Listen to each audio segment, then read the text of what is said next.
Vamos a irnos al segundo libro de la Biblia, al Éxodo, en su capítulo 34. Éxodo, capítulo 34. Y como es un pasaje muy bien conocido por todos, vamos a empezar a leer del 29 en adelante. Así que usted búsquelo, por favor. Muy bien, dice la palabra del Señor. Aconteció que descendiendo Moisés del monte Sinaí, con las 2 tablas del testimonio en su mano, al descender del monte, no sabía Moisés que la piel de su rostro resplandecía, después que hubo hablado con Dios.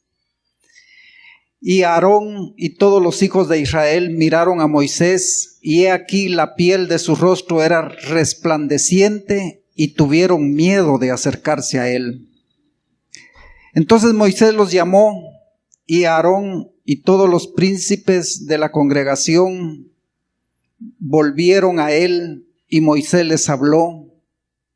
Después se acercaron todos los hijos de Israel, a los cuales mandó todo lo que Jehová le había dicho en el monte Sinaí.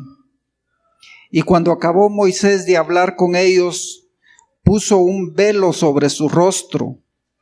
Cuando venía Moisés delante de Jehová para hablar con él, se quitaba el velo hasta que salía, y saliendo decía a los hijos de Israel lo que le era mandado. Y al mirar los hijos de Israel el rostro de Moisés, veían que la piel de su rostro era resplandeciente, y volvía Moisés a ponerse el velo sobre su rostro hasta que entraba a hablar con Dios. Señor, te damos gracias esta mañana por tu bendita palabra. Gracias, Señor, por la vida de cada uno de los que hoy nos hemos acercado a este lugar para escuchar y compartir de tu palabra, Señor. Gracias, Padre, porque tú eres bueno, misericordioso, y tú sabes de lo cual tenemos necesidad de escuchar día con día. Y por eso tú pones el querer como el hacer. Y en el nombre de Jesús declaramos, Padre, que tu bendita palabra no regresará vacía. Cumplirá su promesa, Señor, de escudriñar hasta lo más profundo de nuestros corazones y llevar vida en abundancia a cada uno de nosotros. Así que en el nombre de Jesús te damos las gracias desde ya y declaramos que tu palabra cae en tierra fértil para que dé su fruto a su tiempo. En el nombre de Jesús, en el nombre de Jesús. Amén y amén. Esta experiencia que vemos que pasó Moisés, creo que es única. Única porque dice la Biblia en pasajes anteriores que él lograba entrar a estar cara a cara, dice, como quien ve a un amigo, a Dios. Dice que no lo miraba de frente, de rostro, dice que lo miraba de espalda, dice. Sin embargo, la misma presencia de Dios creaba un reflejo en su cara que le quedaba marcado y no podía desaparecer en los próximos días. Y Moisés no se había dado cuenta de eso. Y por eso hoy yo quiero compartir este tema y la quiero titular Quitándonos el velo. Porque este hombre Moisés era un ser tan privilegiado, alguien que Dios usó grandemente, le dio poderes, le dio de su gloria. Fue alguien que Dios lo utilizó allá en el desierto donde no había nada. Fue alguien que Dios le dio todo lo que necesitaba Moisés para poder sacar al pueblo de Egipto. Moisés, recuérdense ustedes que si algo se quejaba era que no podía hablar, ¿verdad? Y el Señor le dio quien pudiera hablar por él. Dios, si alguien tuvo relación con Dios fue Moisés. Y Moisés dice que cuando él bajó del monte Sinaí trayendo las tablas de la ley, no se había dado cuenta del reflejo que traía en el rostro. Y el pueblo tuvo miedo, tuvo temor. La mayoría, hermanos, ante la presencia del Señor sentimos temor. Si alguien refleja o ministra el poder del Señor, la gente se vuelve temerosa. porque saben positivamente quién es el Señor y cuál es el Espíritu que nos guía en la verdad. Pero fíjese que Moisés, además de hacer todo eso, tenía algo que se parece a nosotros. O sea, Moisés era igual a nosotros, hermano. Hombre común y corriente, con la gran ventaja de tener el llamado de Dios para hacer una tarea específica. Fíjese que si ustedes ven anteriormente, no lo vamos a leer en el capítulo 18. Dice que Moisés estaba juzgando al pueblo, haciendo una labor titánica. Dice que se ponía desde la mañana hasta el atardecer escuchando los problemas del pueblo y no dejaba de escuchar al pueblo hasta que se agotaba. Y él feliz trabajando en la obra del Señor, como muchos de nosotros, ¿va? Que nos entregamos a las cosas del Señor y no hay cansancio, no hay aburrimiento para las cosas de Dios. Pero fíjese que Moisés estaba tan entretenido en la obra del Señor que se había olvidado de algo importante. Dice que lo llegó a visitar su suegro Jetro y no llegó solo. Le llevó a la esposa y a sus 2 hijos. Se le había olvidado a Moisés que tenía esposa y 2 hijos. Como nos pasa muchas veces a nosotros, mis hermanos, nos involucramos al ministerio, buscamos las cosas del Señor y nos olvidamos que Él dice que seamos primero testigos en Jerusalén. Dice que nuestra casa debe de ser lo importante.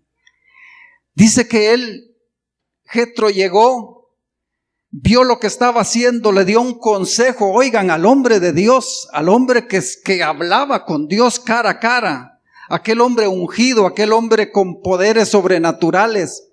Y viene Jetro y le dice: mira, Moisés, te voy a dar un consejo, a ver si lo agarras. Y claro, Moisés le podía haber dicho: consejos de Dios, yo no necesito consejos de hombre. Pero fíjese que obedientemente escuchó el consejo de Jetro.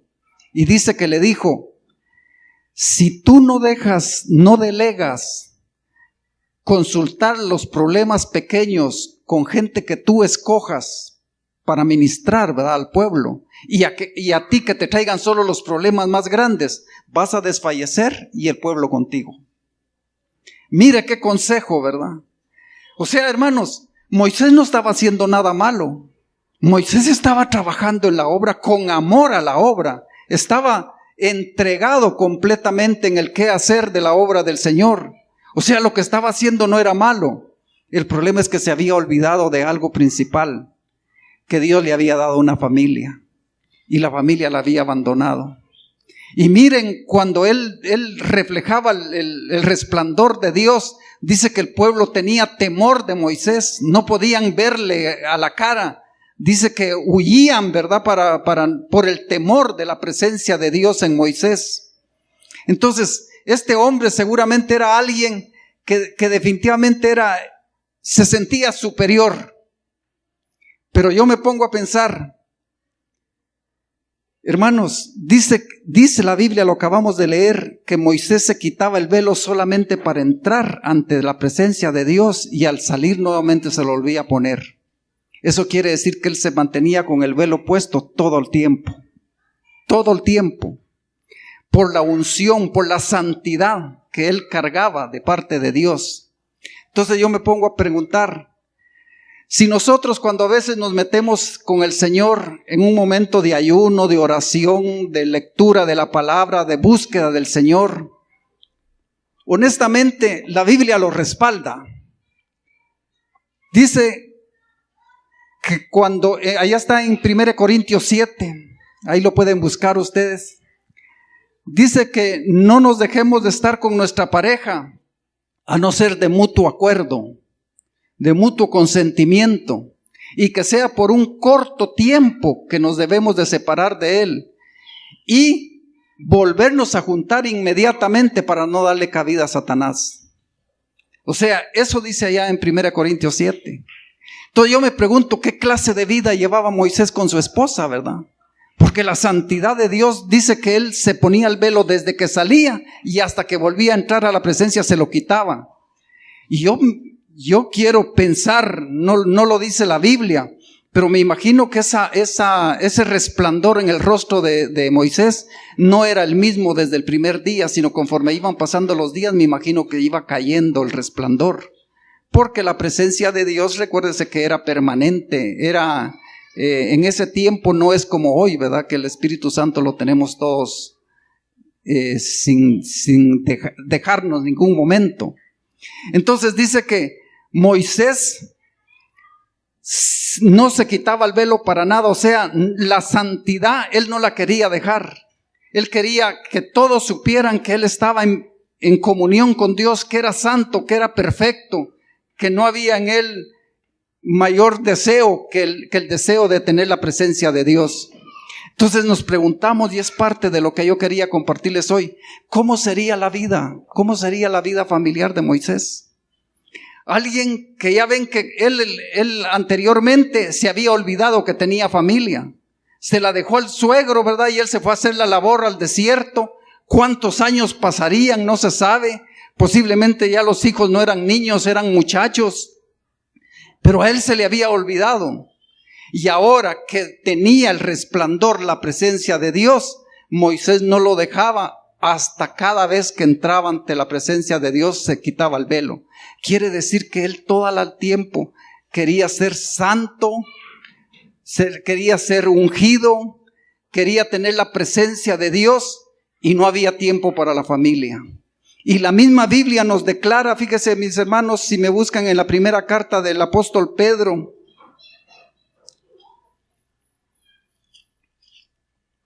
primera carta del apóstol Pedro,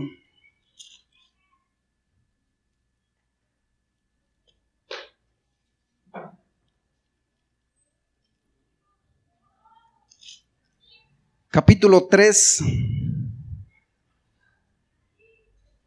verso 7.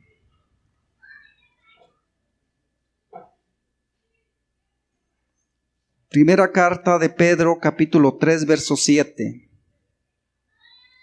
Mire lo que dice la palabra a los que ya tenemos esposa, ¿verdad? Vosotros maridos, dice, igualmente vivid con ella sabiamente, dando honor a la mujer como a vaso más frágil, como a coheredera de la gracia de la vida, para que vuestras oraciones no tengan estorbo. ¿Qué comunión podía tener Moisés si no tenía tiempo para atender su familia?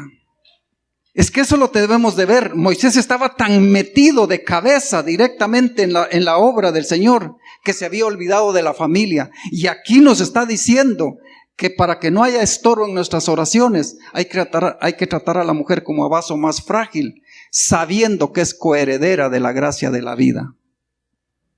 Y eso nos pasa a muchísimos hermanos. Muchas personas de veras cuando están siendo usadas por el Señor, cuando están en un ministerio que se manifiesta el don, la presencia de Dios, nos olvidamos de lo principal que es la familia. La familia, por eso Dios dijo allá, ¿verdad? Cuando vio a Adán que era perfecto, que era su imagen, conforme a su imagen. Fue él el que declaró que no era bueno que estuviera solo, sino que tuviera una familia. Y ustedes ven, le dio esposa y le dio hijos. Entonces el principio de Dios es la familia. Que tengamos en comunión a la familia. Y muchos de nosotros, fíjense, nos olvidamos de la esposa. Y yo me doy cuenta lo que es tratar como vaso más frágil a la esposa. Porque mire, fuimos hechos ya nuestro comportamiento natural de hombre es así, ¿verdad? Somos un poco rústicos para decir y hacer las cosas. No tenemos delicadeza. No somos, no es meticulosos, detallistas con las mujeres. La mayoría de nosotros los hombres somos muy bruscos con las mujeres, hermano. Démonos cuenta que muchas veces, yo supe de un caso de un hombre que compartía temas de matrimonios como pareja. Los dos, Dios les había dado ese regalo de compartir a los dos. Pero como cosa rara, compartía mejor la mujer que él. La mujer era más usada por el Señor, daba mejores sus temas que él. Y algo extraordinario, él hablaba normal, mientras ella tenía una voz bien ronca, bien gruesa, y se le oía más a ella que a él cuando él hablaba. Y dice que una vez saliendo de dar una conferencia, él se había acostumbrado tanto a la mujer que era fuerte, que sabía dar temas. Es que mire, oír a esa mujer era con una convicción que daba los temas, con aquella voz potente que tenía, que más parecía de hombre que de mujer. Dice que saliendo de un hotel de dar una conferencia, ella tropezó y se quiso caer en las gradas. Y le gritó, ayúdame, agárrame. Y él dice que dijo, pero ¿cómo voy a ayudarla si ella no necesita ayuda? Ella es tan fuerte, es tan poderosa, nunca le he visto que se doblegue. Es más fuerte que yo. Ella le daba ánimo a él. Imagínense, a veces él quería dejar el ministerio y ella lo animaba a seguir el ministerio. Y ella le gritaba, va, que le ayudara. Y él en su mente pensó que ella, por ser una mujer fuerte, no necesitaba de una delicadeza de su marido, de por lo menos agarrarla para que no se cayera.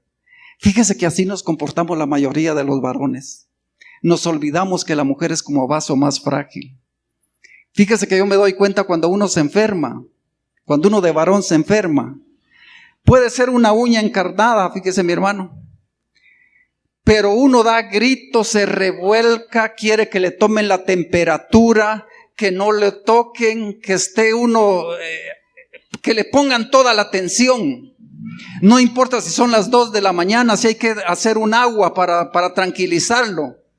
Y uno todas las atenciones las recibe de la mujer. Ella sí puede levantarse, ella sí puede preguntarle si ya se mejoró, si ya no está tan adolorido. Pero miremos lo contrario, mis hermanos. Cuando ellas se enferman, honestamente uno lo que les dice es aguantate, ¿verdad? Espérate que amanezca, es de madrugada, ¿verdad? O ya va a venir la fulana para que te haga un té o una agüita ahí para que te calmes. Y de veras, y hasta llega uno al extremo, imagínese, de reclamarles que lo dejen dormir porque uno tiene compromiso al día siguiente. Como quien dice, quejate en silencio, ¿verdad? Hasta eso quisiera uno que las mujeres hicieran. Y la mujer dice que hay que tratarla como vaso más frágil, hermano. Ella necesitaría atención, ¿verdad? De decirle en qué te puedo servir. Necesitas que te vaya a hacer una agüita para que se te quite el dolor. O sea, ayudarla, ¿verdad? Levantarse. Pero de veras, hermano, nosotros nos comportamos de esa manera, así como este varón, que él no creía que su esposa un día se iba a caer y necesitaba que la levantaran. ¿Por qué? Porque nos olvidamos que la mujer es frágil, es sencilla. Y nosotros somos bruscos, mis hermanos. La mayoría de nosotros somos así, bruscos. No sabemos tratar a la mujer.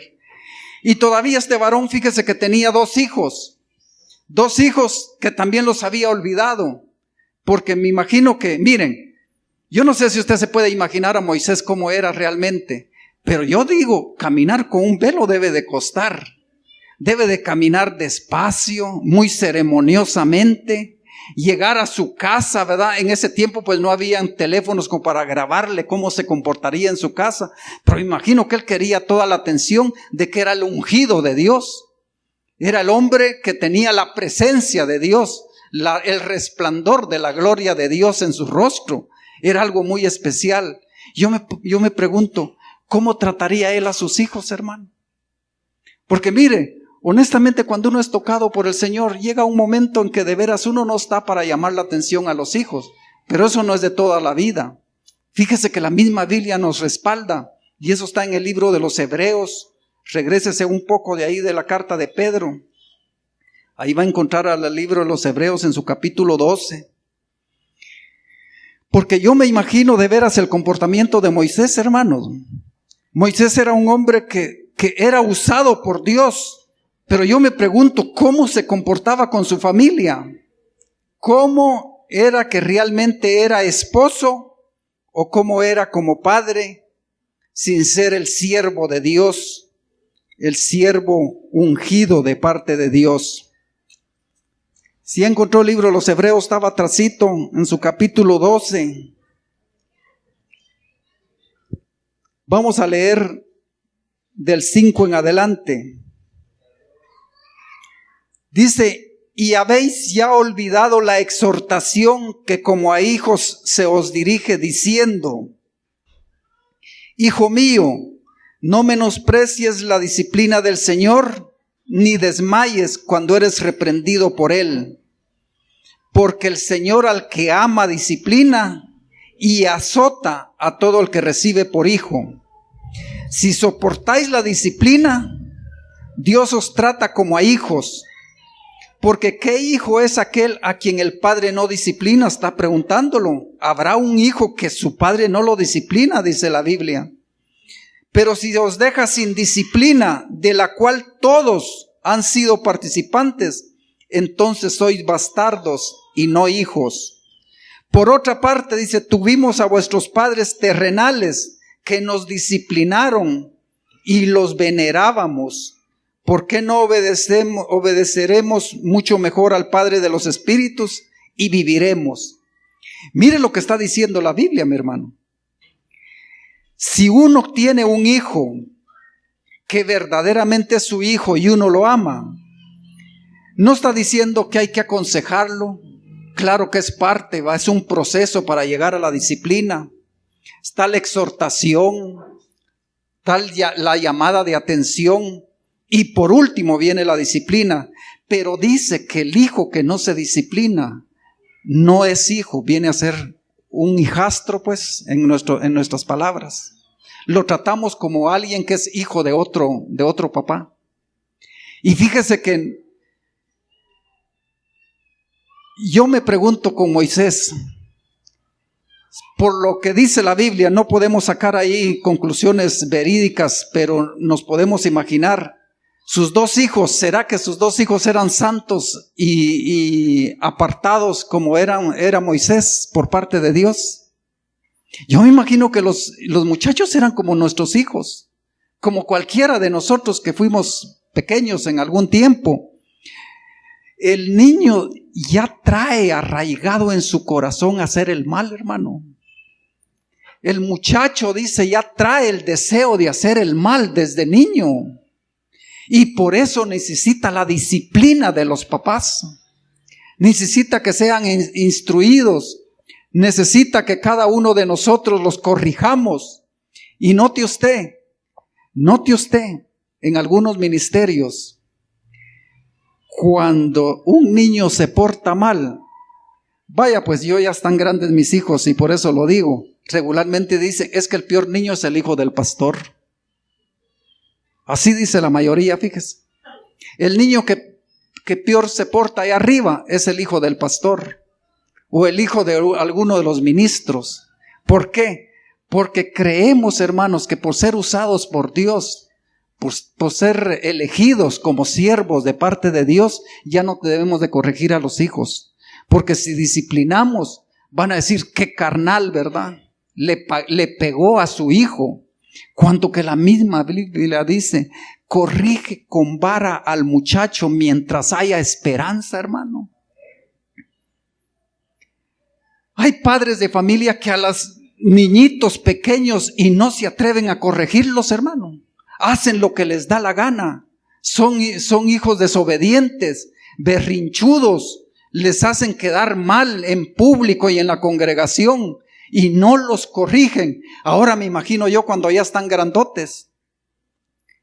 ¿Será que un padre que se lleve de muy religioso, muy santificado para el Señor, será que se atreve a corregir a un muchacho de 17, 18 años? Ya no se atreven, les tienen miedo. Peor si es un mastodonte, imagínense así con las piernas peludas y se mantiene en pantaloneta, ¿verdad? Y acostado y no quieren hacer caso. Los padres de familia normalmente dan una orden y terminan haciendo ellos las cosas, ¿no es cierto? Dan la orden y ellos terminan haciendo las cosas. ¿Por qué? Porque ya se imaginan cuando se para el muchacho, le saca como una cabeza de altura al papá. Entonces, como que lleva las de perder.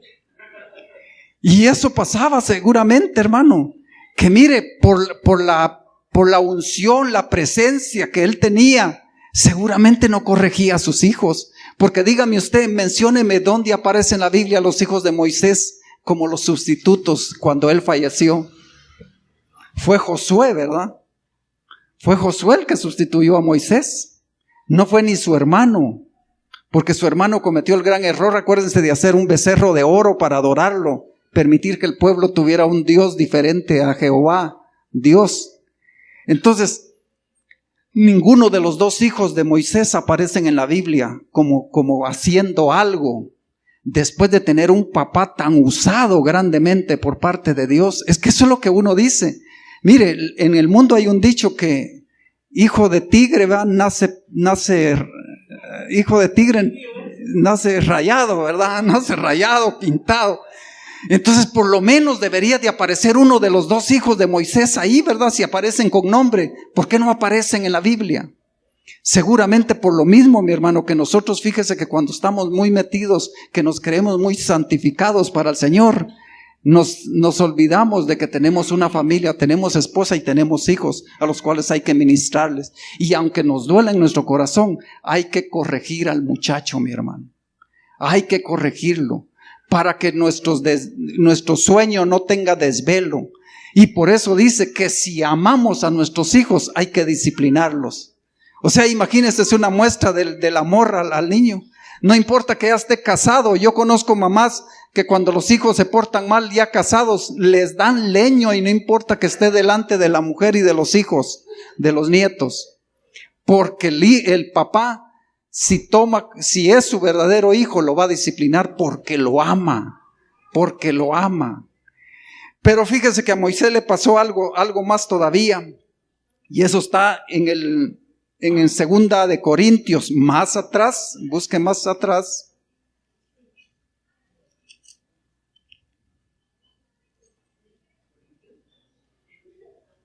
3:7.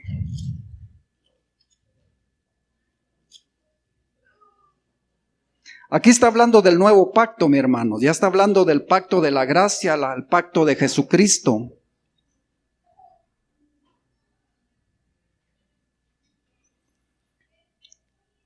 No vamos a leer desde el 3 del 1 porque ahí es para entender todo el contexto, pero vamos a leer del 7 en adelante. Dice: y si el ministerio de muerte grabado con letras en piedras fue con gloria, eso fue lo que traía Moisés en sus manos cuando bajó con el rostro resplandeciente. Tanto que los hijos de Israel no pudieron fijar la vista en el rostro de Moisés a causa de la gloria de su rostro, lo cual había de perecer. Imagínese. ¿Cómo no será más bien con gloria el ministerio del Espíritu? Porque si el ministerio de condenación fue con gloria, mucho más abundará en gloria el ministerio de justificación. Porque aún lo que fue glorioso no es glorioso en este respecto, en comparación con la gloria más eminente. Porque si lo que perece tuvo gloria, mucho más glorioso será lo que permanece. Así que teniendo tal esperanza, dice, usamos de mucha franqueza, y no como Moisés. O sea que Moisés como que no usaba mucha franqueza. Y no como Moisés, dice, que ponía un velo sobre su rostro para que los hijos de Israel no fijaran la vista en el fin de aquello que había de ser abolido. Pero el entendimiento de ellos se embotó, porque hasta el día de hoy, dice, cuando leen el antiguo pacto, les queda el mismo velo no descubierto, el cual por Cristo es quitado, dice la Biblia. Y aún hasta el día de hoy, cuando se lee a Moisés, el velo está puesto sobre el corazón de ellos, pero cuando se convierten al Señor, el velo se quitará, porque el Señor es el Espíritu, y donde está el Espíritu del Señor, hay libertad. Mire qué preciosidad de verso que nos define cómo ese ese proceder de Moisés de tener un velo, ¿verdad? Porque él había recibido las tablas de la ley, hermano. Pero dice el Señor que muchas veces nos volvemos religiosos, nos volvemos a la ley, como los fariseos. Los fariseos, hermano, ellos lo que conocían era la ley. Y ellos eran pero estrictos en obedecer la ley. Y dice acá que ellos prácticamente tenían el velo puesto hasta el día de hoy. Los judíos, hermano, el judío auténtico sigue con ese velo puesto en sus ojos. Pero dice que cuando vienen a Cristo, por Él es quitado. Yo no sé cuántos se alegran de acá de nosotros que salimos de esa religiosidad en la cual estábamos un tiempo, en la cual creíamos agradar a Dios por medio de imágenes, por medio de procesiones, por medio de hacer liturgias. Y hoy dice que el Señor nos ha quitado ese velo y nos da libertad porque nos dio el pacto de la gracia, mi hermano. Y ese es el pacto el cual hasta el día de hoy nos mantiene como hemos estado hoy, libres de la esclavitud de la ley, hermano. Porque en otro pasaje dice que la letra mata. O sea, la ley mata. Si nos fijamos solo en la pura ley, ¿verdad? Eso mata, pero el Espíritu vivifica, mi hermano. Y eso es lo que nosotros debemos darle gracias a Dios, que hoy nosotros tenemos esa libertad, esa gracia, ¿va? Es un ministerio, es una salvación por gracia. Hoy tenemos el derecho de poder hacer cosas que no hacían estos religiosos, que ellos queriendo agradar al pueblo, queriendo agradar a la gente, se olvidaban de lo principal, que era su familia y que era agradar a Dios por medio de los familiares que Él nos deja a nuestro cargo. Así que nosotros debemos de saber que el comportamiento de nosotros, hermano, debe de ser un comportamiento digno delante de Dios. Que Dios no se sienta avergonzado de nuestro comportamiento. Que nosotros, cada uno de nosotros, podamos comportarnos como verdaderos hijos e hijas de Dios.